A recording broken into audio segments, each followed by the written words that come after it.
সর্বশ্রদ্ধেয় মাননীয় সংসদ আন্দালিব রহমান পার্থ যখন বক্তব্য দিচ্ছিলেন, উনি যখন বললেন যে সংবিধান যারা ছুঁড়ে ফেলতে চায় তাদেরকে স্বাধীনতা বিরোধীর সাথে উনি অ্যালাইন করলেন, ট্যাগ করলেন মাননীয় স্পিকার।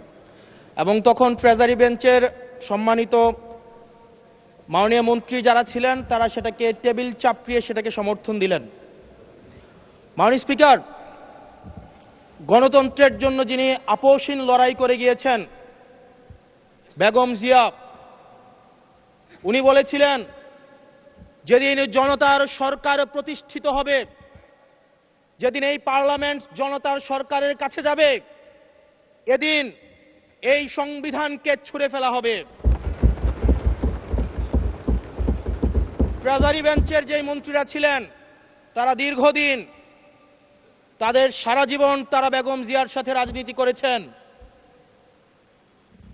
এই সংবিধান ছুঁড়ে ফেলার সাথে স্বাধীনতা যুদ্ধাপরাধীর অ্যালাইন করার যেটার হাততালি তারা দিয়েছেন, সেটির মধ্য দিয়ে বেগম জিয়াকে তারা মূলত অপমান করেছেন কিনা তারা সেটা ভেবে দেখবেন।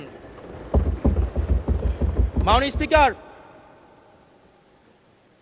আমি বক্তব্য দেওয়ার জন্য অনেক কিছু রেডি করে নিয়ে এসেছিলাম।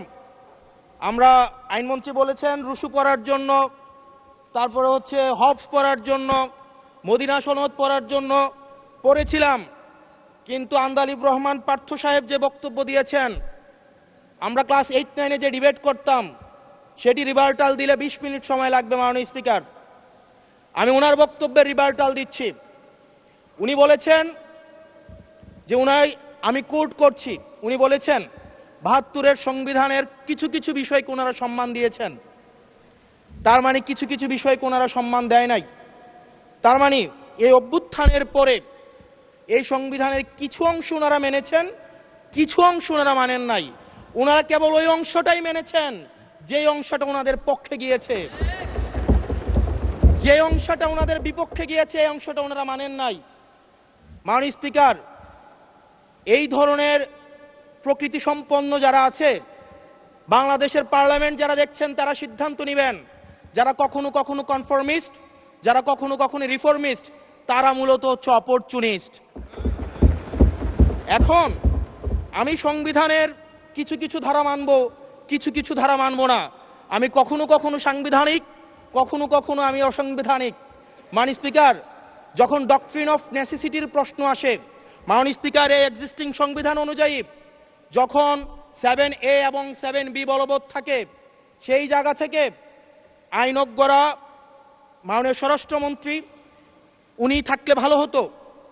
ডক্ট্রিন অফ নেসেসিটি মাননীয় স্পিকার 48-3 অনুযায়ী রাষ্ট্রপতি সুপ্রিম কোর্টের মাধ্যমে একটা এই 106-এর অ্যাডভাইজরি একটা রুল আছে মাননীয় স্পিকার। এই অ্যাডভাইজরি রুলের মাধ্যমে সংবিধানের ফান্ডামেন্টাল কোনো বিষয় কম্প্রোমাইজ করা যায় না।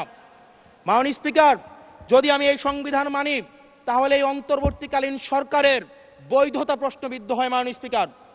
মাননীয় স্পিকার, যদি এই সংবিধানকে আমি ধারণ করতে চাই, মেনে চলতে চাই, সেদিন 64 বিধি অনুযায়ী অ্যাটর্নি জেনারেল নিয়োগ দেওয়া হয়েছিল 6 আগস্ট।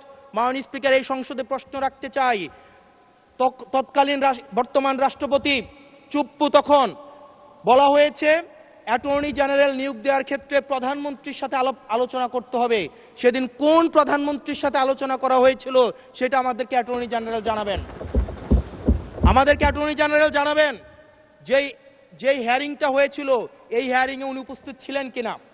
তখনকার সময় যিনি প্রধান বিচারপতি ছিলেন ওবায়দুল হক, তিনি তখন কোথায় ছিলেন, সেই রায়ের কপিটা আমরা দেখতে চাই। মাননীয় স্পিকার, আপনি যখন বেগম জিয়াকে 6 আগস্ট সর্বপ্রথম ছাত্র জনতা যখন সিদ্ধান্ত নিয়েছিল আর এক মুহূর্ত বেগম জিয়াকে কারাগারে থাকতে দিবে না, বেগম জিয়াকে রাষ্ট্রপতির আদেশের মধ্য দিয়ে বেগম জিয়াকে সেদিনই কারাগার থেকে যেই জুলুমের মধ্যে রাখা হয়েছিল সেটা থেকে ছাত্র জনতার রায়ের মধ্য দিয়ে সেখান থেকে বের করে আনা হয়েছিল। মাননীয় স্পিকার, যদি এই সংবিধানকে বাইবেল ধরে নেই, এই সংবিধানকে যদি গসপেল ধরে নেই, এই গসপেলের পুরোহিত অনুযায়ী যেভাবে ভ্যাটিকান সিটি চলে সেটা যদি আমরা ধরে নেই, তাহলে মাননীয় স্পিকার সেদিন বেগম জিয়া জেল থেকে বের হতে পারেন না। মাননীয় স্পিকার, মাননীয় স্পিকার, সেদিন বেগম জিয়া জেল থেকে বের হয়েছিল অভ্যুত্থানের জনরায়ের ভিত্তিতে। মাননীয় স্পিকার, মাননীয় স্পিকার,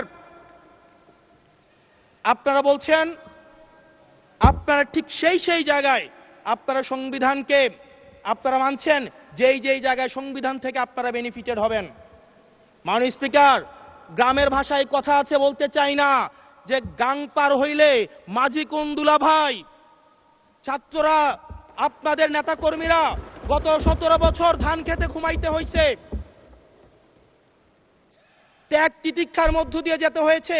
মহাসচিব কান্না করে বলেছে তাদের নেতা কর্মীরা ঢাকায় এসে রিক্সা চালিয়ে জীবন নির্বাহ করত। আজকে লক্ষ লক্ষ নেতা কর্মী তাদের রক্ত দিয়েছে।